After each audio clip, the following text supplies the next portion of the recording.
and we expected the worst. And we made stops. We stopped people. We got Pamboy out of this game. Del Rio out of this game. Cueva had his numbers, but I think he also struggled. Sue had a monster game.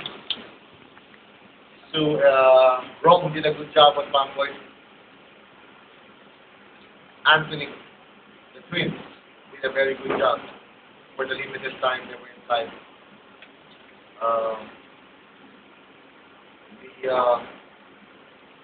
He scored 88 points.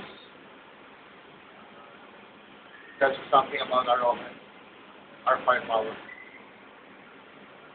And I think we defended well. We defended well. And from start to finish. So, yun ang maganda dito sa team na to. We did everything on the floor. We defended everything on the floor. That's what I told you. We defended everything on that floor. And I promise you guys, good things will happen.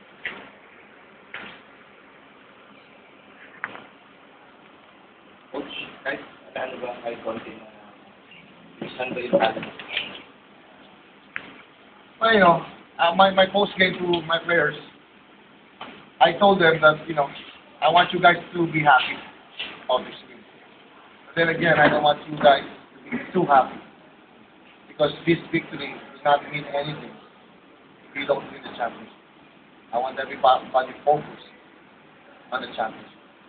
We don't work so hard to end up second. That's a no-no in our school.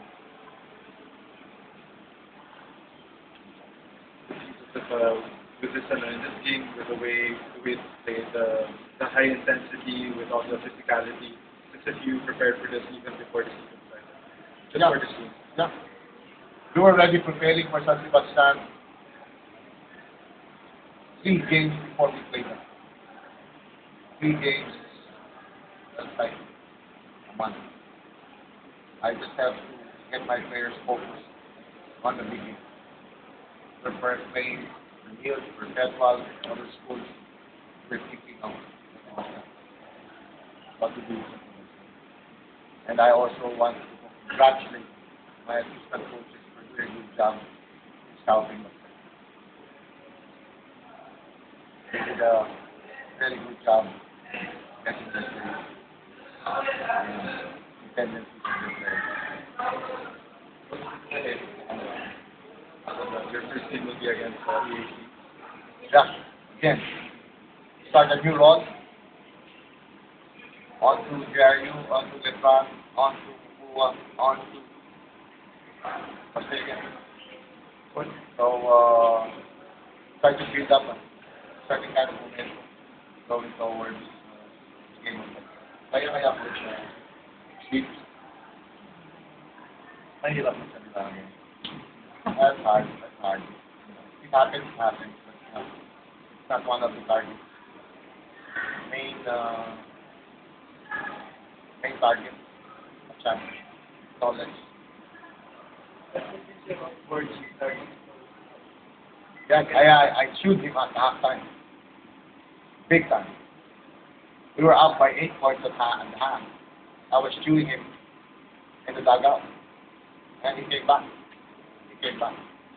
Very happy for that kid. A lot of potential. Great basketball player.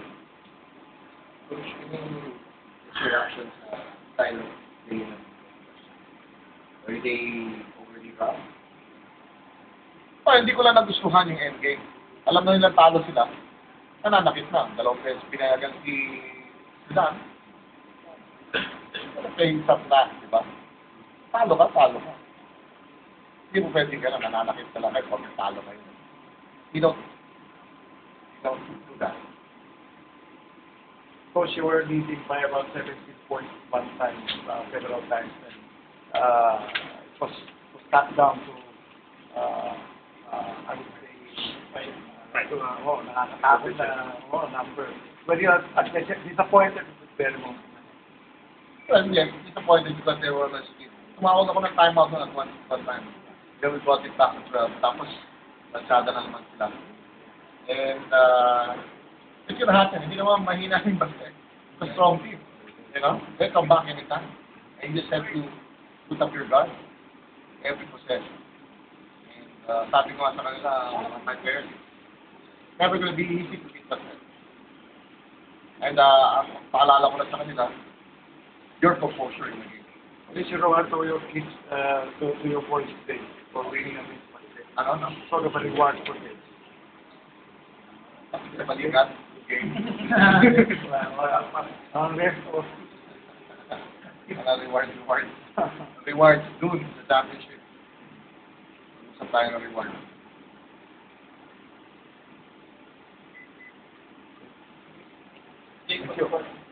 Big shots. Kasi sabi mo kanina, may stick yung baste.